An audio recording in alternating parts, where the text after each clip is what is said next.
Welcome to the second special feature interview in the Tennessee Pretrial Symposium series funded by the Office of Criminal Justice Programs.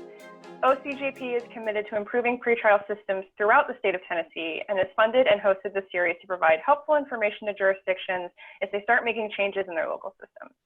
I'm Vienna Tompkins. I'm a Senior Data and Policy Specialist at the Crime and Justice Institute. CJI provides criminal and juvenile justice training and technical assistance nationwide and is partnering with OCJP to facilitate this pretrial series.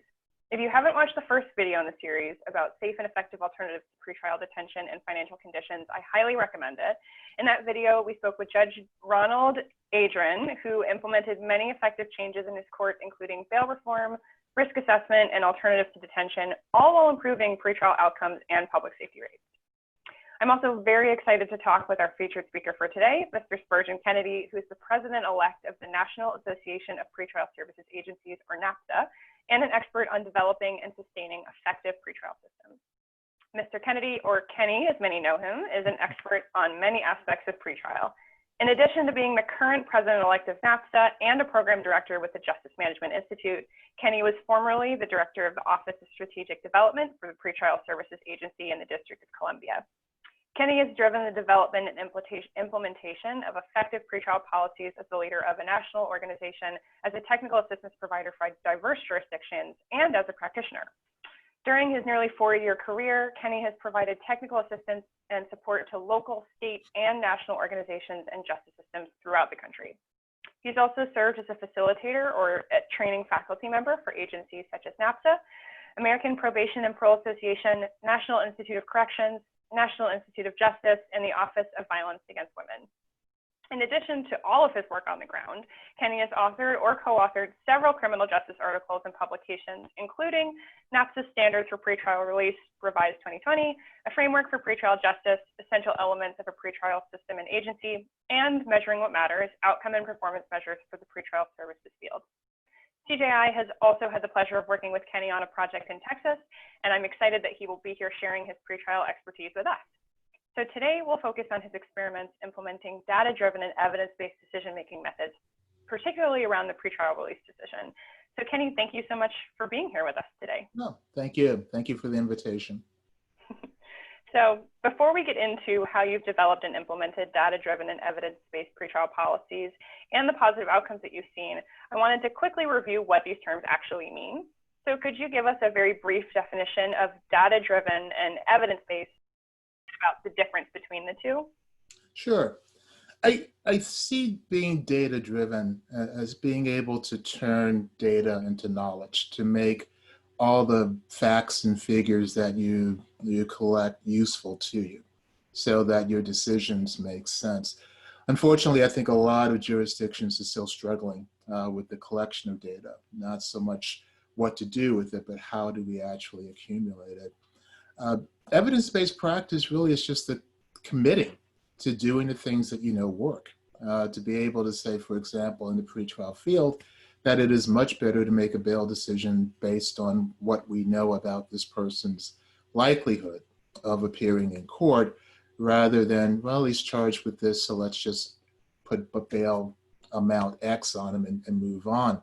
It is not just saying we do the practice, but we commit to the idea of doing the right thing. JMI, we have a saying, you want to do the right thing the right way. Evidence-based practice certainly is the right way, and using data can help you determine whether or not the thing that you're doing is working for you. Absolutely. And how would you say the field has evolved since you began your career in pretrial 40 or so years ago? Yeah, thanks for outing me out in terms of age, by the way.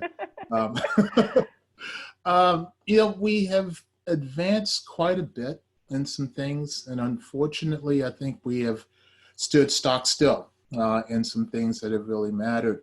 If I had to choose some major improvements, I would say number one, we now know more about risk today than we've ever known. We know the nature of risk, we know how to predict it, we know how infrequent it is in most criminal justice systems. We know, for example, that risk is dynamic, that it can happen at different points in the pretrial process. It isn't a static thing where you're risky on day 1 and just as risky on day 30. So being able to understand risk helps us figure out how best to monitor it, how to supervise it, and more importantly, what not to do. We know that most defendants don't present the level of risk that we may have thought back in the 1980s. We know that some of the things that we thought were important about risk in the 80s, like where do you live, where do you work, how many family members do you have, really aren't as important to predicting whether or not you're going to make it to court. So we've grown in that area. We've also become, as a field, a lot more professionalized. It now means something to be a pretrial practitioner. We have sets of standards. We have essential elements for how pretrial agencies should operate. We have recognized outcome and performance metrics. We train ourselves better. We communicate better. We're able to find out what works in jurisdictions and communicate that a lot faster. So that is a great improvement. The field itself has become better, and we've become much more professionalized. Unfortunately, I think when you look at the things that we are supposed to do, we really haven't made that much progress. Money is still the principal method of bail in this country, in most of America's court systems. It is not a risk-based decision, it's a charge-based decision. Most judges operate on a bail schedule. I'm sure the folks in Tennessee are familiar with those. It is not an evolution of how those decisions are made. Certainly not the evolution you would have thought would have happened between 1980 and now. And even though pretrial agencies are professionalized, they really are not part of the American court landscape. Even with the expansion that we've seen over the last 40 years, I don't know if over 20% of court systems have pretrial agencies operating within them. And without those agencies, you're not going to be able to get the information you need to make good bail decisions. You're not going to have the options available to manage the risk that you identified. So we've come a long way in a lot of good areas, but we still have a long way to go. Absolutely. And I think, sort of how everything progresses at different paces in different areas is one of the reasons why it's great to be able to get together and share our best practices and our knowledge. Yeah, definitely. And so again, back to data-driven decision-making, we know it can apply to pretty much every aspect of the criminal justice system. But as we're talking about the pretrial release decision specifically today, I also want to go a little bit into what elements are essential to make data-driven and evidence-based release decisions? What pieces of implementation does a jurisdiction really need to make sure that those decisions are driven with the evidence? Yeah. Well, since decisions have to be individualized according to the law, you have to know as much about the defendant in front of you as you can, particularly those things that you know are predictive of court appearance and arrest-free behavior. So being able to identify the data that a judge needs to have in front of him or her when they make a decision is critical. That means criminal history has to be checked. That means that interviews have to be conducted. A lot of jurisdictions don't have the ability, though, to collect that kind of data. Certainly, they don't have the ability to present that kind of information to the court. So being able to identify what's important to the bail decision, being able to know where that data is located and getting it in a timely manner to decision makers is a critical function that we're still, frankly, struggling to do in most court systems. Once you do that, even after you make the decision, you have to make sure that there are options that make sense to a judge. I cannot, for example, identify a person as a high-level defendant and then think that I've done my job. What does that mean to the decision maker? How should they address that risk level? What are the options that I'm giving as a pretrial agency? Am I offering the kinds of supervision and monitoring that are designed to meet the level of risk that I'm broadcasting. So it really is both front end and after the decision's made. How do you get the information to the people that need it in an accurate way? And how do you present realistic options to them that make sense according to the risk levels that you're identifying? Absolutely. And given your experience in diverse pretrial systems, both as a practitioner and a technical assistance provider, could you provide a few examples of jurisdictions that have been successful in doing those things in that evidence-based, data-driven decision-making space? And specifically looking at different policies and practices to drive decisions and reasons why those jurisdictions may have been more successful in doing that. Yeah, and I'm going to get a lot of people mad at me because I'm sure I'm going to leave someone off the list that I shouldn't. Ultimately, the answer to that is which jurisdictions have used data to help change the culture of their court system, that have moved them away from a charge and wealth-based system to one that is more individualized to the risk of the defendant. If you look at jurisdictions that way, certainly Washington, D.C. comes to mind. My bias is showing there, having worked there for 25 years. The state of New Jersey, which has made tremendous strides since their bail reform back in 2017. The Commonwealth of Kentucky has always been a leader in this area since 1976, when its bail law was first revised. You also have some local counties. Allegheny County, Pittsburgh, Pennsylvania is a good example. Pima County, Arizona is a great example. Tucson, Pontiac, Michigan, which is Oakland County, Michigan. You have pretrial agencies in places as diverse as Maine and Oregon and California and Illinois that are doing some really good work in terms of assessing defendant risk and reporting that information and making sure that metrics are in place to make sure that these things work. So going back, if you look at who's been successful, the real answer to that is who has helped their system move forward and change the culture from wealth-based bail decisions to individualized risk-based decisions. And what types of outcomes did you see as a result of these changes to the decision-making process? Well, the big ones, and the ones that really matter to pretrial agencies and to court systems, whether or not you're seeing a maximum number of defendants being released, whether or not you're seeing good court appearance rates, whether or not you're seeing arrest-free behavior from your defendant population. To go back to New Jersey, the first data report that they put out showed that they were able to release 93.5% of their defendants non-financially. Both DC and the state of New Jersey effectively have eliminated money from their bail decisions. Yet close to 90% of those defendants make all scheduled court appearances and remain arrest-free pending trial. Those are the things that you're trying to accomplish. Those are the outcomes that you want to see. Unfortunately, you don't have a lot of jurisdictions, again, because of data limitations, that are able to answer those rather simple questions. How many defendants are being released? Because your bail law says you should release defendants. That's what bail is.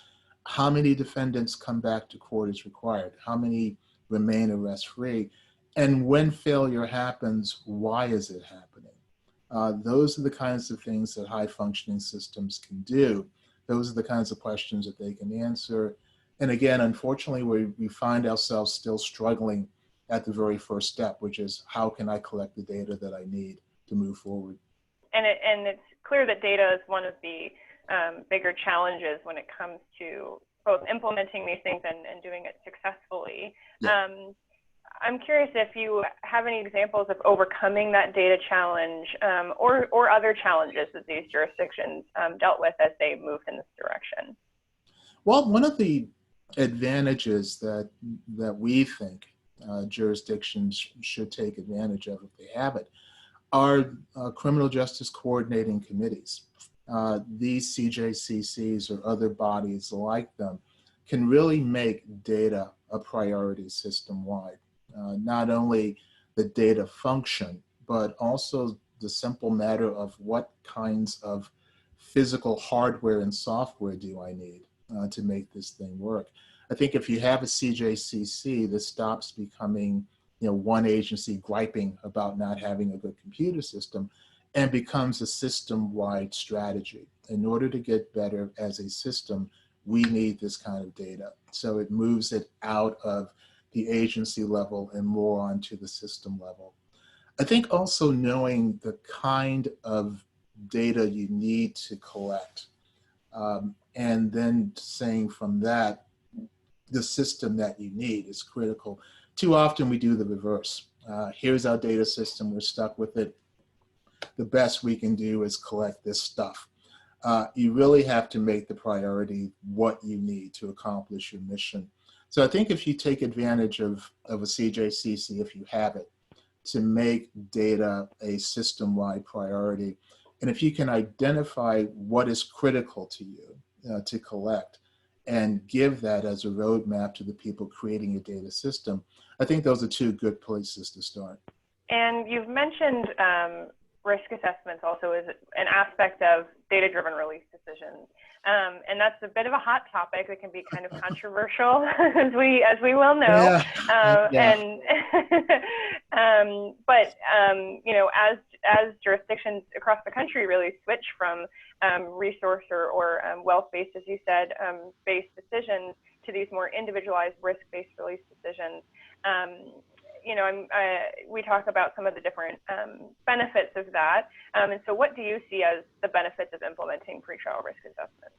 Yeah, and that's a great question. As you know, NAPSA recently revised our standards for pretrial release. And one of the big questions we had going in was whether or not we were going to continue our support of risk assessment instruments, and looking at the research and sort of stepping back from the rhetoric that was out there, we ended up deciding that yes, we would. And some of the reasons that we gave is we think that using risk assessments help jurisdictions make decisions based on things that actually matter.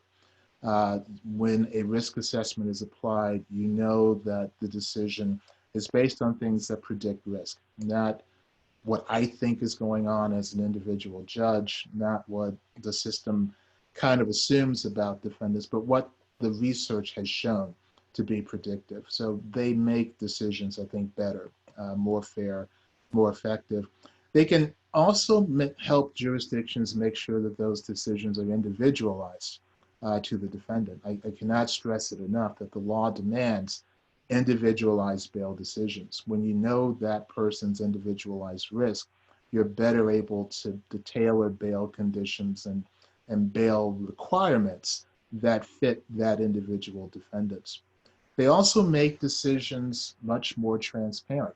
If someone wants to know why you decided that this person was a moderate risk defendant, here's my risk tool.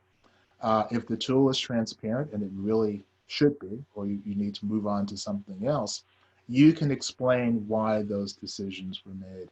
And hopefully, if you're able to put defendants into these risk level categories, you can determine what risk really is and what it really isn't.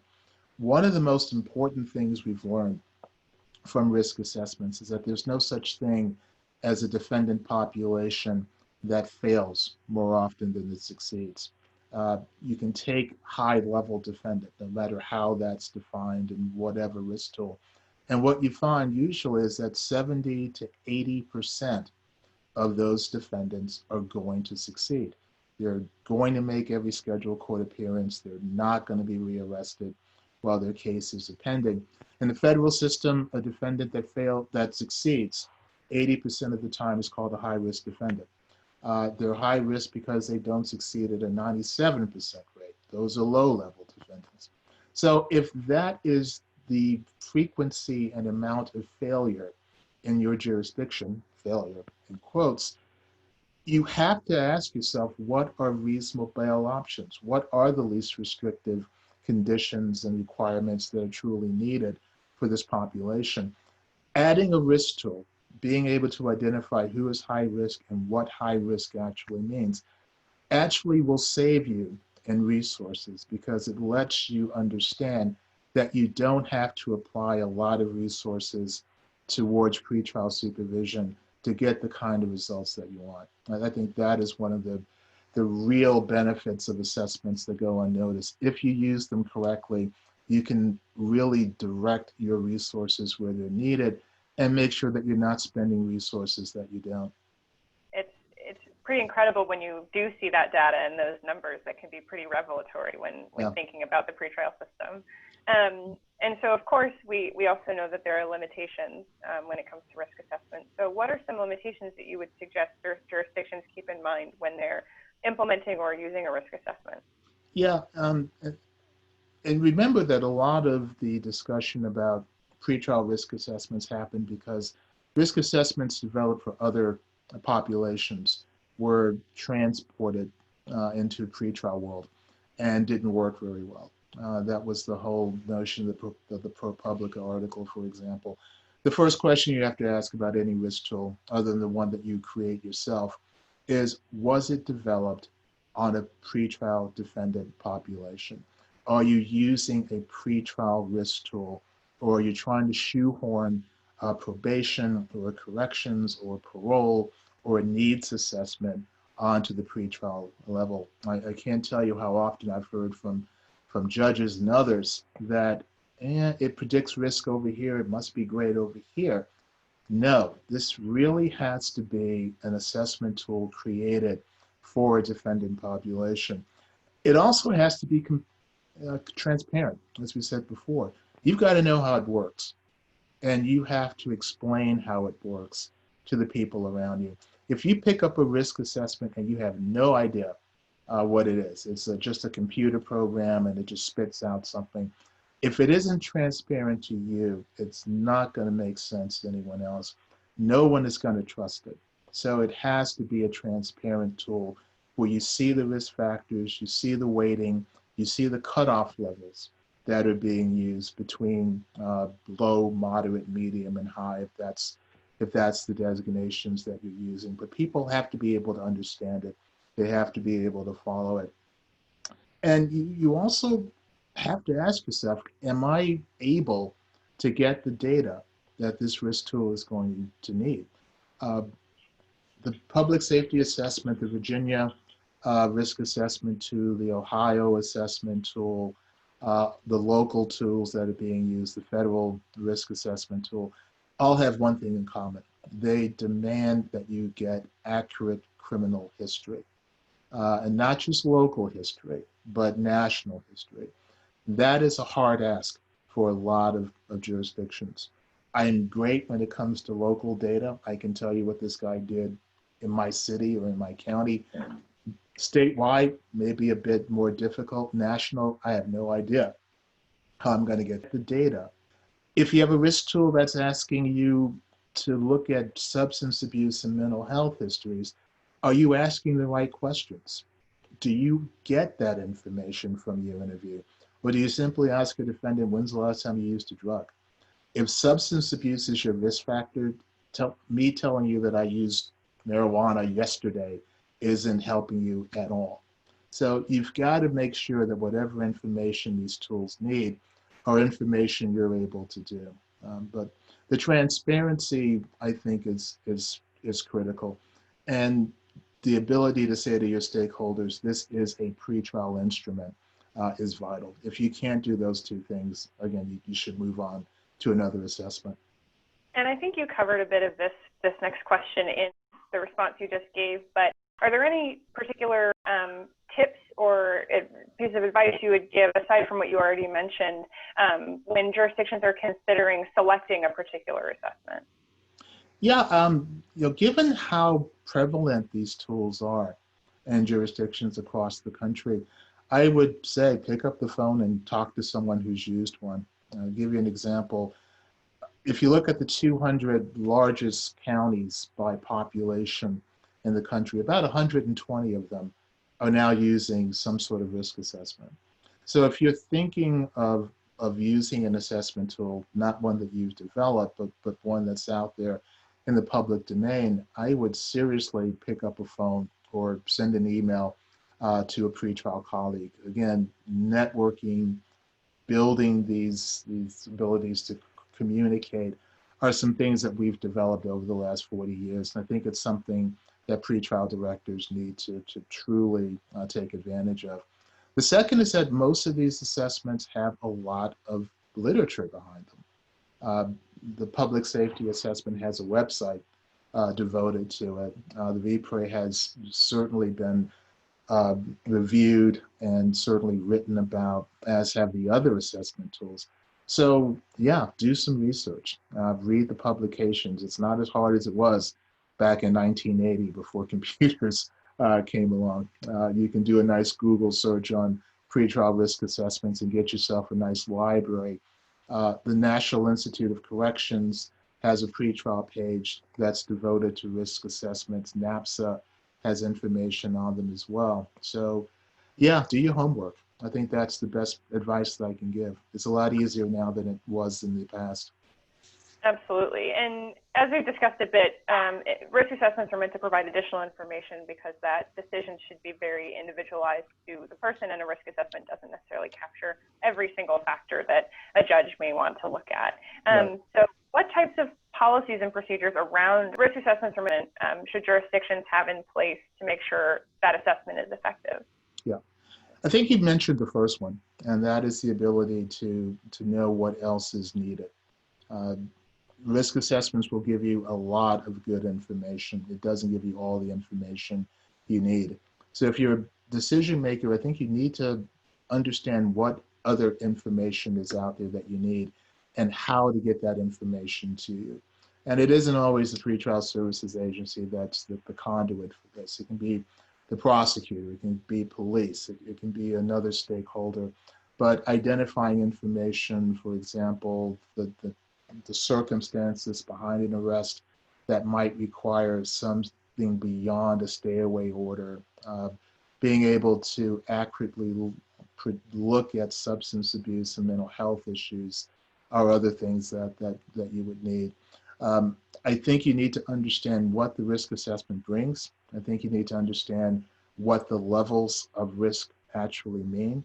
But if we're making an individualized decision, then we also know that there are times when you need to know more. And certainly being able to identify those other data sources is critical, I think, with the court. The other one, and we said this before, is now that I have all this stuff and now that I know what I want to do with this defendant, is it realistic to do this? If I want to release you and the only thing I think you need is a simple notification of your next court date, and in most jurisdictions, that's what most defendants really honestly just need.